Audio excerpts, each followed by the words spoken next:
In the kingdom of Nyadu, where the rivers ran deep and the forests whispered secrets, there was a place where no man dared to walk at night, the crossroads of Sewa.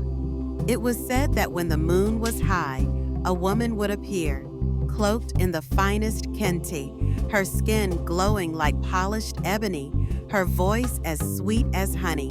She called to men with a whisper, a smile, a single alluring glance, and those who followed her vanished. One night, a warrior named Kojo stood before the elders. "Too many have disappeared," he said. "I will find the truth." The elders warned him, "This is not the path of the living, Kojo. Beware."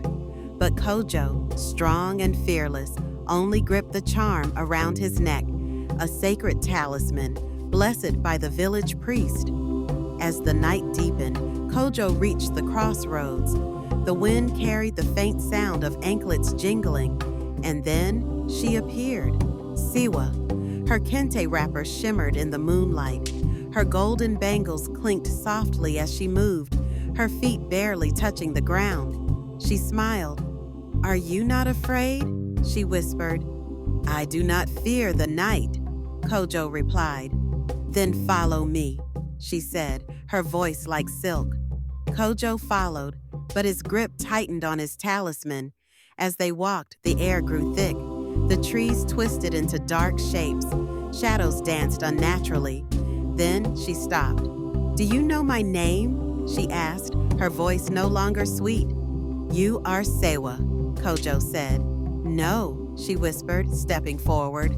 "I am vengeance." Her form shifted. Her eyes turned black. Her skin cracked like dry earth. The ground trembled. "They betrayed me," she said, her voice now a wail. "They left me to die, and now I take them one by one." Kojo raised his talisman. "You take the guilty, but the innocent suffer," he shouted. Sewa screamed. The spirits of the lost men emerged from the darkness, their faces twisted in agony. The wind roared. Kojo held his talisman high. The charm glowed, pushing back the darkness. Sewa's wail pierced the night. Her form shattered into 1,000 whispers, fading into the wind. By dawn, Kojo returned. The village gathered, wide-eyed, as he spoke. She was betrayed in life, and in death, she took her vengeance. But now she is free. The elders nodded, and a great ritual was held to cleanse the land. From that day on, the crossroads of Sewa were no longer feared. And when the wind blew at night, some said it carried only a whisper, justice.